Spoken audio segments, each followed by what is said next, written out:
नमस्कार और स्वागत है आपका आज की इस खास चर्चा में। हमारे सामने है महाराष्ट्र बोर्ड की 10वीं की मराठी किताब का एक बहुत ही सुंदर अभंग योगी सर्वकार सुखदाता, जिसे संत एकनाथ ने लिखा है। हमारे एक लर्नर ने ये विषय भेजा है और इसे पढ़ते हुए ना एक बात मुझे बहुत दिलचस्प लगी।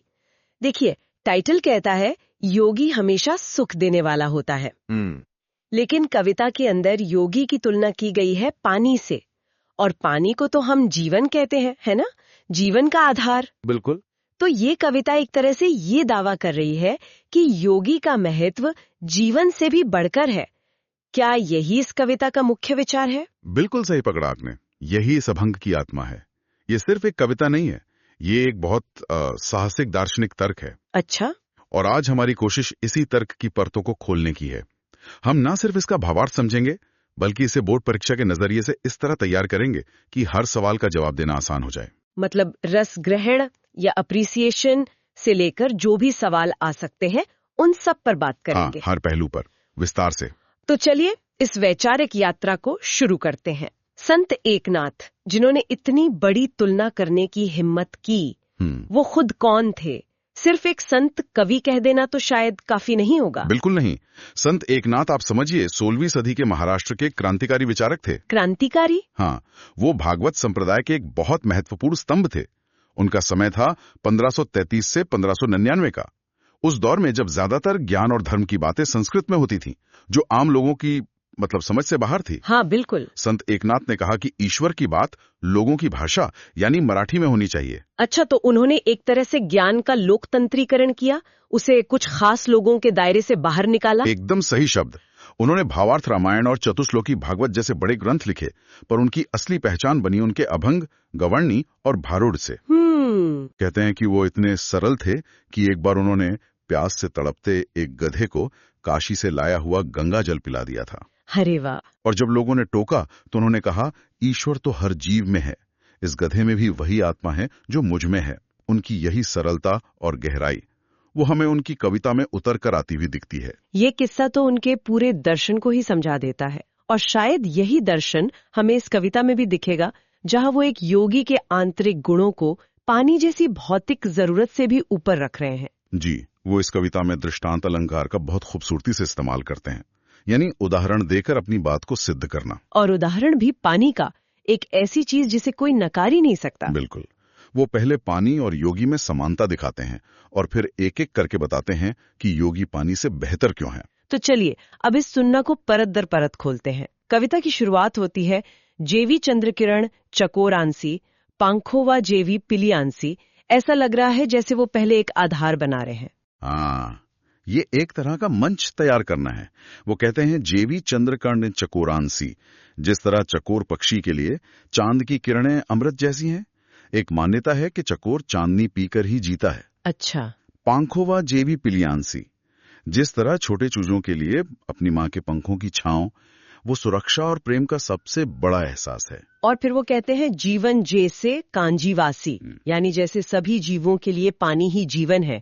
इन तीनों उदाहरणों के बाद वो कहते हैं, तेवी सर्वांसी मृदुत्व, मतलब ठीक उसी तरह एक योगी का स्वभाव भी सभी के लिए कोमल, सुखदायक और जीवन देने वाला होता है। तो पहले पद में योगी को दुनिया की सबसे प्यारी और जरूरी चीजों के बराबर खड़ा कर दिया गया है। बिल्कुल।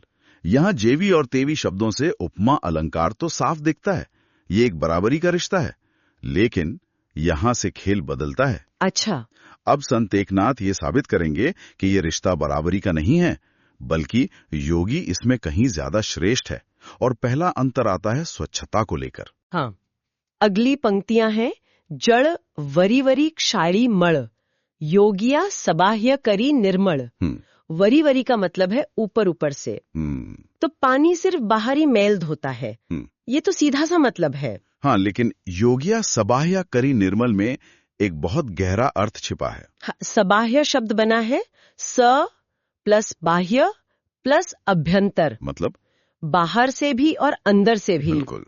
पानी आपके शरीर की गंदगी साफ कर सकता है, लेकिन योगी अपने ज्ञान से, अपनी संगत से आपके मन के मैल जैसे क्रोध, लालच, अहंकार, इन सब को धोकर आपको अंदर और बाहर दोनों से निर्मल बना देता है। तो ये एक सतही सफाई और एक संपूर्ण शुद्धि का अंतर हुआ।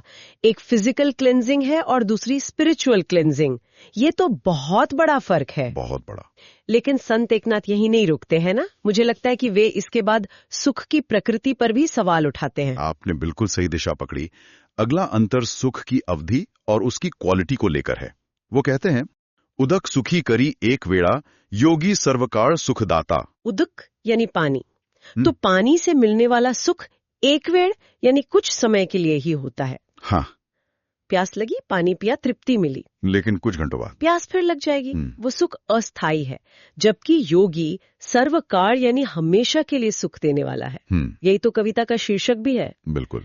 आज की दुनिया में तो हम सब अस्थायी सुखों के पीछे ही भाग रहे हैं। एक नया गैजेट, एक वेकेशन, वो सुख मिलता है और फिर चला जाता है। संत एकनाथ इसी बात को और जोर देकर अगली पंक्ति में कहते हैं, उदकाचे सुख ते किति, सवेंची क्षणे तृषिते होती। यानी पानी का सुख है ही कितना सा, सवेंची क्षणे अगले ही पल तृषिते होती, प्यास फिर से लग जाती है। वो उस सुख की सीमा बता रहे हैं। हाँ। लेकिन योगी के सुख के लिए वो एक बहुत शक्तिशाली शब्द का इस्तेमाल करते हैं। योगिया दे स्वानंद तृप्ति, सुखासी विकृति पई नाही। स्वानंद तृप्ति, स्व यानी अपना, आनंद और तृप्ति यानी वो आनंद जो किसी बाहरी चीज पर निर्भर नहीं बल्कि अपने अंदर से ही पैदा होता है। बिल्कुल, ये स्वानंद तृप्ति का विचार ये सिर्फ संत साहित्य में नहीं है। आज के दौर में जिसे हम माइंडफुलनेस या इंट्रिंसिक मोटिवेशन कहते हैं, ये उसी का एक आध्यात्मिक रूप है। वाह! ये दिखाता है कि 500 साल पहले भी इंसान स्थायी खुशी के उन्हीं सूत्रों को खोज रहा था जिन्हें आज साइंस भी मान रहा है। और इस सुख की खासियत क्या है? सुखासी विकृति पहनाई। इस सुख में कोई विकार या उतार चढ़ाव नहीं होता। ये एक शुद्ध परमानेंट ब्लिस है। हाँ, ये तो बहुत गहरा कनेक्शन है। अब आते हैं आखिरी तुलना पर, जो स्वाद या मिठास के बारे में है। उदकाची जे मधुरता, ते रसने सिच तत्वता। हाँ, ये अंतिम तुलना अनुभव के स्तर पर है। संत एकनाथ कहते हैं कि पानी की जो मिठास है उसका अनुभव तत्वता यानी असल में केवल हमारी रसना यानी जीभ ही कर सकती है। सही बात है। पानी का स्वाद आपकी आंखें या कान महसूस नहीं कर सकते, लेकिन योगियाचे गोड़पण पाहता होए निवतिता सवेंद्रिया। सवेंद्रिया मतलब सभी इंद्रियां। लेकिन योगी की मिठास सभी इंद्रियों को कैसे शांत कर सकती है, ये थोड़ा समझने जैसा है। सोचकर देखिए, जब आप किसी ज्ञानी योगी के वचन सुनते हैं तो कानों को शांति मिलती है ना? हाँ, मिलती है। उनका शांत और पवित्र चेहरा देखने से आंखों को सुकून मिलता है। उनकी उपस्थिति से ही मन शांत हो जाता है। अच्छा। इस तरह योगी का गॉडपन यानी उनकी अच्छाई की मिठास किसी एक इंद्रिय तक सीमित नहीं है। वो हमारे पूरे अस्तित्व को, हमारी सभी इंद्रियों को एक साथ निविविता यानी तृप्त और शांत करती है। समझ गई। एक का अनुभव सीमित है सिर्फ जीभ तक, और दूसरे का अनुभव सार्वभौमिक है जो हमारे पूरे वजूद को छूता है। कमाल की तुलना है। बिल्कुल। तो हमने इस कविता के दार्शनिक पक्ष को तो अच्छे से समझ लिया। अब थोड़ा स्टूडेंट्स के नजरिए से सोचते हैं। अगर कोई लर्नर परीक्षा हॉल में बैठा है तो वो इस सारी जानकारी को अंकों में कैसे बदलेगा? सबसे बड़ा सवाल आता है रस ग्रहण या एप्रिसिएशन का। उसे कैसे अप्रोच करें? ये सबसे जरूरी हिस्सा है। चलिए इसे एक फ्रेमवर्क में ढालते हैं। रसग्रहण के लिए कुछ पॉइंट्स हमेशा याद रखने चाहिए। ठीक है। पहला, कवि का नाम संत एकनाथ। दूसरा, कविता का विषय, योगी पुरुष और पानी की तुलना करते हुए योगी की महानता को सिद्ध करना। ठीक है, ये तो बेसिक जानकारी हो गई। लेकिन जहाँ असली मार्क्स मिलते हैं वो है काव्य सौंदर्य और भाषा शैली। उसमें क्या लिखना चाहिए? काव्य सौंदर्य में 2 बातें जरूर लिखें। एक, प्रमुख अलंकार उपमा है जिसका उदाहरण है जेवी तेवी।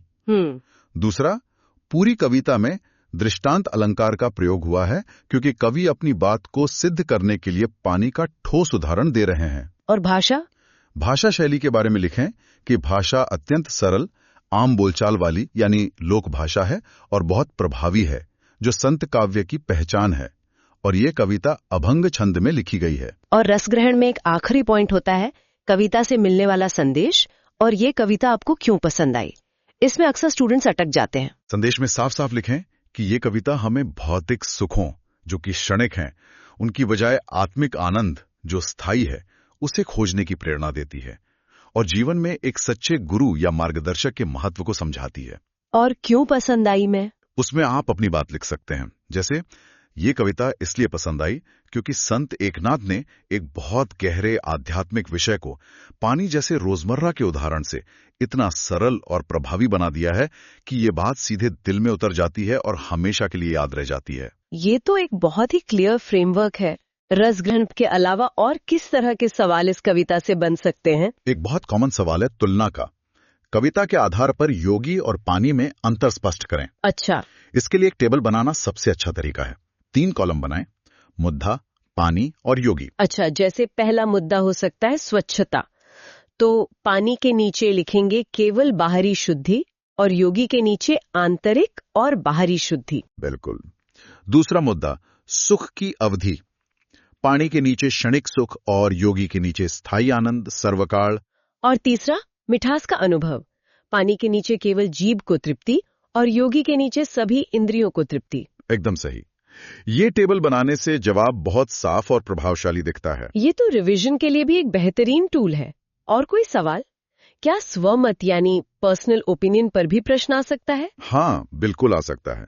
जैसे, संत एकनाथ द्वारा की गई योगी और पानी की तुलना पर अपने विचार लिखें। इसमें आपको यही समझाना है कि ये तुलना कितनी सार्थक है। आप लिख सकते हैं कि पानी को जीवन का आधार मानकर भी योगी को उससे श्रेष्ठ बताना एक बहुत बड़ी बात है, और ये दिखाता है कि संत एकनाथ के लिए आत्मिक उन्नति भौतिक जीवन से कहीं ज्यादा महत्वपूर्ण थी। मुझे लगता है कि इस पूरी चर्चा के बाद ये अध्याय किसी भी लर्नर के लिए पूरी तरह से तैयार हो गया है। हमने देखा कि कैसे एक सरल सी लगने वाली कविता में दर्शन, मनोविज्ञान और जीवन का सार छिपा है। योगी का प्रभाव आंतरिक है, शाश्वत है और सर्वांगीण है। और अंत में सोचने के लिए एक विचार छोड़ जाते हैं। संत एकनाथ ने तुलना के लिए पानी को चुना, जो 16वीं सदी में जीवन का सबसे बड़ा आधार था। यह कहकर कि योगी पानी से भी श्रेष्ठ है, वे असल में कह रहे हैं कि सच्चा आध्यात्मिक मार्गदर्शन जीवन की भौतिक जरूरतों से भी ज्यादा मूल्यवान है। इसी बात को आज के संदर्भ में सोचें। आज के दौर में हमारे लिए पानी क्या है? शायद पैसा, टेक्नोलॉजी, सोशल मीडिया पर वैलिडेशन या करियर की सफलता। हम इन चीजों को जीवन के लिए अनिवार्य मानते हैं। सही बात है। क्या इनकी तुलना भी उस स्वानंद तृप्ति या आत्मिक शांति से की जा सकती है जिसके बारे में संत एकनाथ बात कर रहे हैं? इस पर जरूर सोचिएगा।